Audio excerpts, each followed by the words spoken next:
Wilson, president of the African American Film Critics Association. Today we have a real treat as we're talking to megastar Michael B. Jordan as he discusses his upcoming Amazon original movie, Without Remorse. I'm going to introduce you to the AFCA members that we have on our roundtable today, starting with our facilitator, Katia Woods in Philadelphia, Brandon Jones in Frankfurt, Germany, Sharonda Williams in Atlanta, Georgia, Ray Cornelius in Atlanta, Georgia, Ruben Recalled in Miami, and Rhonda Rasha Penrice, also in Atlanta. I'm going to let you guys do what you do so well, and I will see you on the other side. Hey, Michael, Ray Cornelius here with Upfront Inside the Entertainment Industry. Wanted to, first of all, say an amazing, amazing film. Loved it. And got to ask you, you did some kick-ass moves, the fighting scenes, the gun scenes, the going into the burning car. How much of that was actually you and how much of that was your stunt double? Did you do a lot of stuff? Because it's a lot of physicality with this particular role. Yeah, for me, that's one of the things that really drew me to this project and to this role was being able to actually like do, all my stunts. And I'll say it's probably about 95%, 96% of me. And we really took the time to train and get comfortable. An amazing stunt team that that prepared me to kind of get in those like dangerous situations and felt comfortable that I wouldn't get hurt or burnt up. Thank you. Yeah, no, for sure. Hi, Michael. Brandon Jones from LRM Online. My question Hey, for you, fine, how are you? Thanks for asking. Yep. My question for you is about, this book came out in 1993, and my question is, what was it about the character of the story that drew you in, and what is it about updating it? What was important for you to bring forward? For me, how I fell in love with the Tom Clancy universe was, more or less around the video games. As a kid growing up playing, I played a lot of Rainbow Six, Ghost Recon. yeah, exactly, and spent hours and hours just like envisioning and imagining, yourself like going through those missions. I'm pretty sure my mom yelled at me, I don't know how many times to get off the damn game and do something else. So when I had an opportunity, to, when I, read the script and had an opportunity to kind of, modernize it, make it more of a reflection of the world that I live in, change the lens that John Kelly would be, seen through. I jumped at it, it was something that, being able to do my own stunts and to train for it, and that the action element, it felt like a movie that I would have been watching, that I watched growing up, that I always wanted to do. So it checked off a lot of the boxes, and the start of something great. It could be, it had all the bones of an origin story, and I really just got excited about that. I'm really looking forward to Rainbow Six, so thank you. Yeah, my man. Me too. Hi, Michael. Katia Woods, Cup of Social. I am a huge Tom Clancy fan. I probably have read most of his books, and one of the things about his writing is super specific to scenarios, situations specifically concerning the military. How difficult was it adapting the book to modern times, and at the same time still keeping the integrity of Tom's vision? So,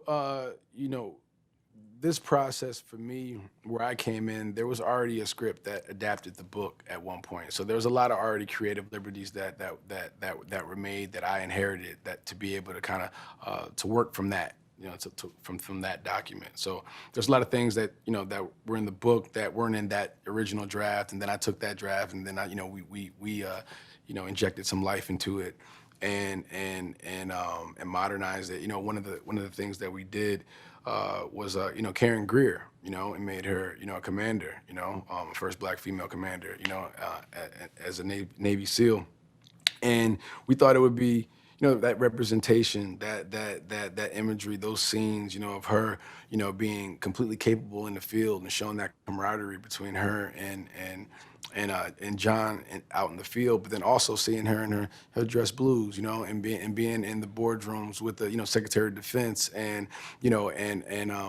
and how she held her own in that space as well. So to be able to do those, to go from that place to another, I thought was really, really powerful.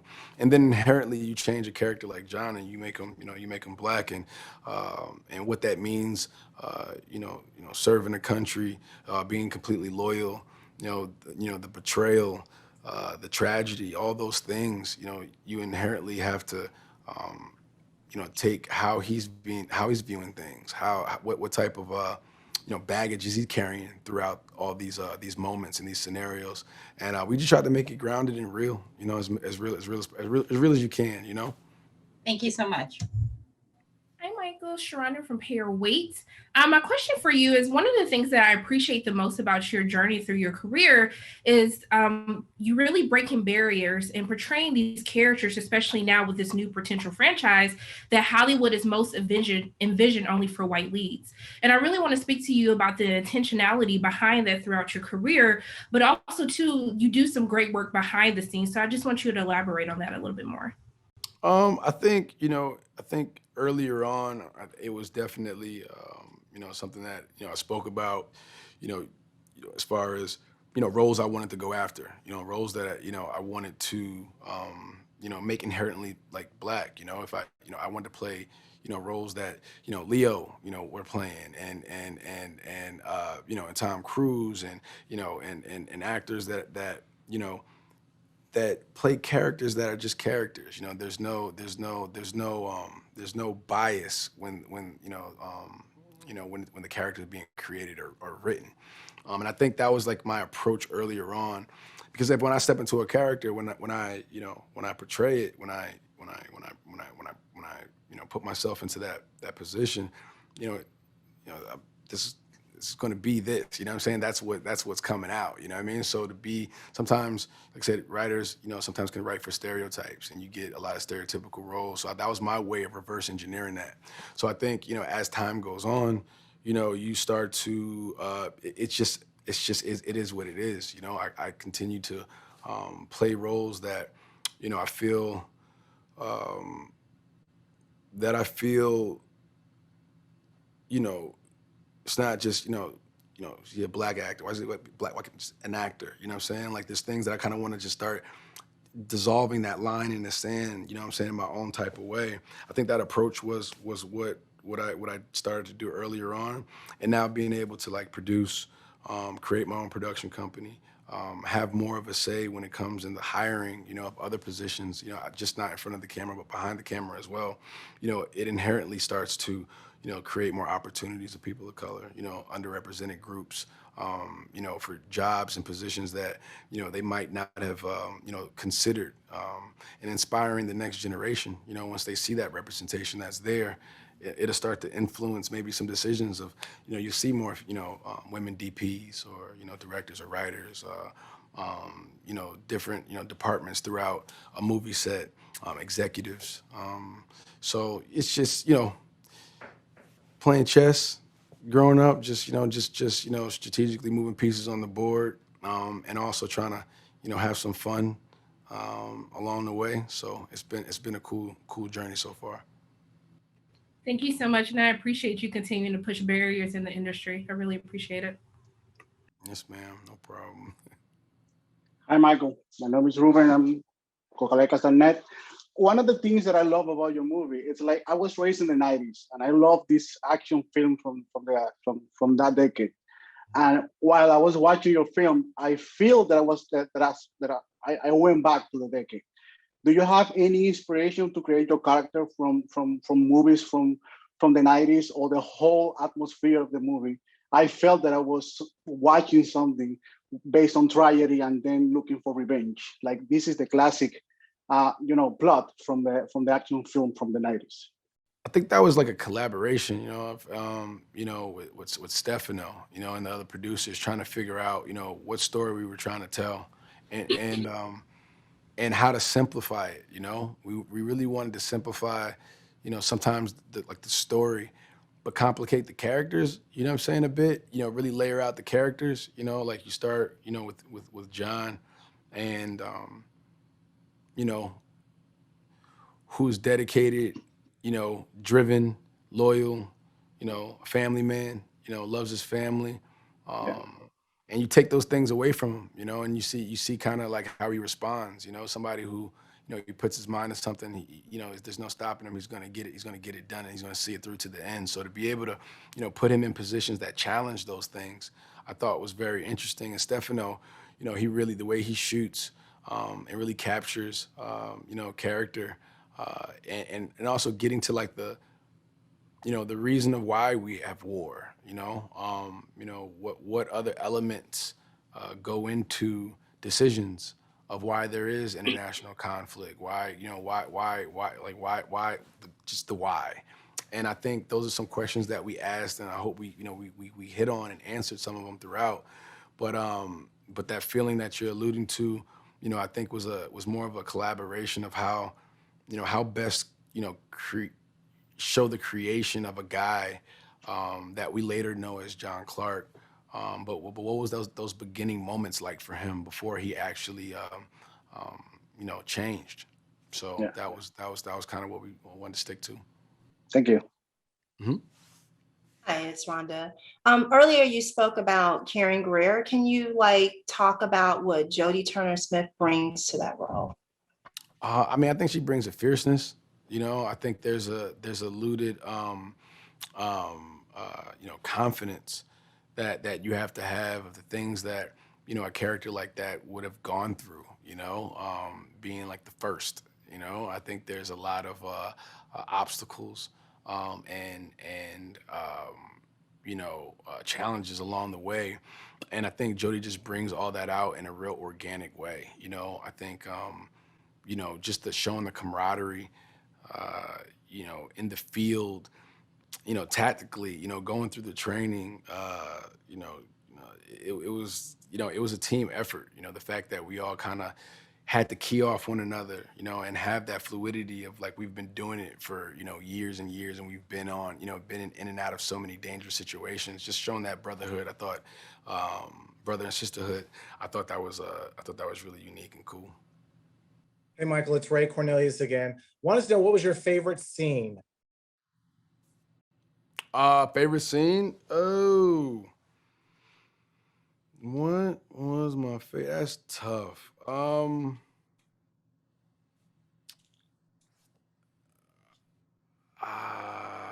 Favorite scene. I mean, that's tough.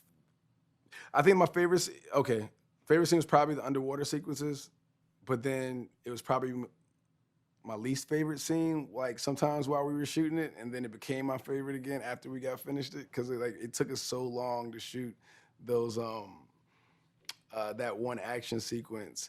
And like some days I would show up and be like, yo, who wrote this? Who decided we were doing this today? Like this is out of control. I got no goggles on, I can't see anything.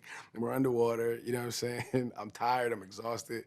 I got a wetsuit, dry suit on, you know, these boots. It's, you know, it was a lot. But I think just accomplishing that, you know, setting out in the beginning to do something really ambitious, and going through the steps, going through the training, and then actually completing it, I think it was really satisfying. So I think that whole sequence for me was probably my favorite. So Michael Brand again. I hate underwater scenes like that because I hold my breath while I'm watching the screen, so it drives me nuts. My question for you is, so as an avid gamer, if you could bring a franchise to the big screen, what would be your fantasy like video game that you would want to see on the big screen, either starring or producing? Oh man, I know. That's right. I feel like this is a setup.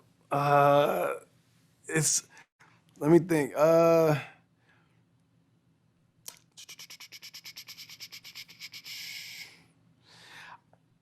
I would probably say, I mean, it's a video game I played a lot, but it's kind of untouchable. I guess like maybe like Street Fighter or something like that. You know what I mean? I think it's a video game that I played like often. You know what I mean? So, but it's like certain things I don't think should be touched. You know what I mean? I think you just kind of like leave them alone. And I think that one is just, you know, I want to keep the memory of that. You know what I'm saying? As I have it. You know. So who would you play in Street Fighter? You said produce or star. Yeah. Yeah, aha. Okay. Okay. Produce. Thank you. Yeah. It's Sharonda again. I love that you're trying to be humble, but doing 95% of your stunts on film, that's a lot of wear and tear in your body, especially with the physicality that you bring to all of your roles in some iconic franchises. I really want you to delve deeper into the preparation for that, even prior to shooting, and the toll that takes on your body. Yeah. Okay. So this one was probably definitely the most intense training that I've done, just because there were so many different elements to it. You know, when it came to like the underwater sequences, I worked with a military diver and was able to, you know, spend a lot of time in, you know, dive tanks, you know, and work through stressful underwater situations, weapon malfunctions, equipment malfunctions, just really preparing, myself for any and everything that could go wrong underwater. You know, anytime you do any underwater stunts, it's just that much more dangerous. So that was a lot on me.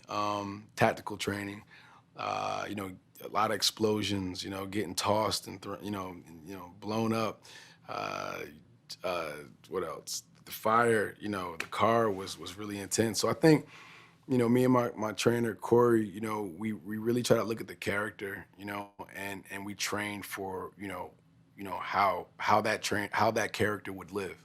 You know, working with a lot of military, you know, contractors and, you know, Marines and SEALs, and really like going through a lot of the daily routines when it comes to like, you know, working out. So a lot of calisthenics, you know, weight training, you know, weapons training, hand-to-hand combat training. Uh, yeah, months out, you know, just starting to mentally and physically prepare for that. And, you know, it took a toll, you know, at the end of it. You know, I was a little banged up and bruised. I was, you know, one of the few highlights of, I guess the slowdown period of like the quarantine was like able to like really rest my body and to really like, you know, get back healthy. So yeah, I'm definitely the healthiest I've been in a long time. Thank you so much. Mhm. In this whole in this universe of Tom Clancy's, he always has interesting bad guys. What was it like when you were trying to, the intricacy of the story usually hinges on it, because we have to have a reason to cheer for our hero. So what was it like just constructing that story? And again, the bad guy is not usually the obvious person, like for instance with Rocky, where, here is this bad guy. It's more or less somebody that you least expect. Yeah, I mean, I think, one of the things that Clancy does so well is like, it's the twists, and the turns sometimes. And, we try to, tell a story about, a man trying to find answers. And sometimes it's rare that it's just one guy that's the cause of, or that makes all the decisions of, the bad things that happen and go wrong. So you have to look at the system, and often sometimes the more interesting villains are the ones who really and truly believe that they're doing the right thing, and being able to kind of like, dive into that a little bit. So at times it was a balance of trying to, figure out, the more interesting route to take, and then what our character was going through. For so much of the movie, he just wants to. I don't think he really has a plan, and he's trying to figure it out. But once in his mind, he's made a decision. Oh, this is the guy, and then as soon as he has that moment, you realize that, oh wait, there's another layer to this, and then he has to continue to follow those breadcrumbs to see what happens next. And yeah, it feels good to like, play a character that at one point feels like he's helpless and there's nothing he can really do. He's just one person. And then as things, are revealed, he feels like he does have the power to disrupt and to and to make a difference and be heard on a systemic level. So it was cool. It was cool to do that. It's been announced that you're gonna direct your first film, and what you can say that you take it from Stefano as a learning or as educational experience to apply for your first film. I think letting moments breathe. I think sometimes like letting the camera run. And sometimes letting your actors really breathe in the scene. And see what comes of it. I think he has a certain calm and stillness to some moments, some elegant moments, and really shows a character thinking. So that's something that I noticed, and also just, I think prep has been a common, piece of advice that I've been getting from all my director, friends and people I really look up to, is just like prep as much as you can, be as prepared as possible. Prep and prep some more, prep again, so that's something I've been doing a lot of. Thank you. Mm-hmm. Hey, I'm curious, when did you decide that you were going to add action star to what you do, and what process does that take? Like what preparation did you go through to get to this point? Because it just doesn't just happen. I think it's always been like, a desire. Like when I decided that I was gonna take acting seriously, I think when I started out younger,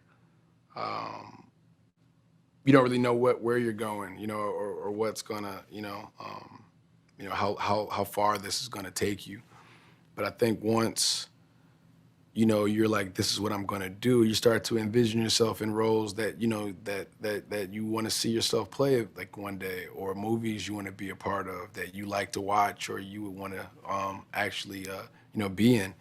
And I think, maybe like around,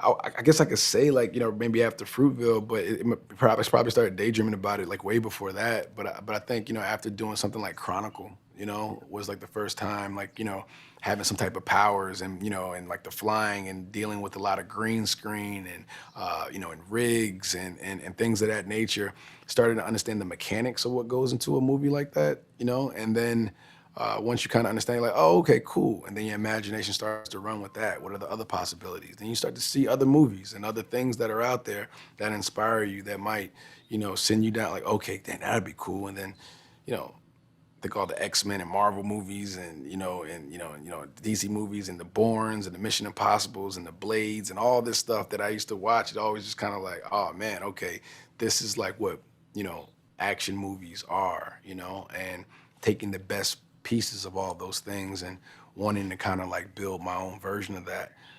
And I'm just getting started, I feel like. So, this is like one for me to, check off some boxes, and also like, be a part of a universe that I respect.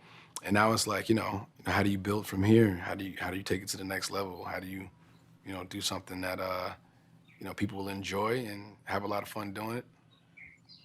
Did you start working with specific trainers, like also transforming your body? Like, yeah, I had the same guy since Fantastic Four, Corey Collier, a guy from Louisiana, moved out to LA, right after we did that movie, started working out for Creed, and we've been at it ever since. So, there's obviously, we get specialists for special things, when there's like hand-to-hand combat, but my general physique, depending on what role I'm playing, he's the guy that I work with. And then we outsource the specialists for other things that we need depending on the character. And then we just go from there. It's a team effort. Thank you. Mm-hmm. Michael, thank you so much for joining us today. No problem, man. Anytime. On behalf of the world's largest group of Black film critics, we thank you for watching this episode of Africa Roundtables. Have a great day. See you guys. Peace. Nice seeing y'all. Good seeing you too, brother.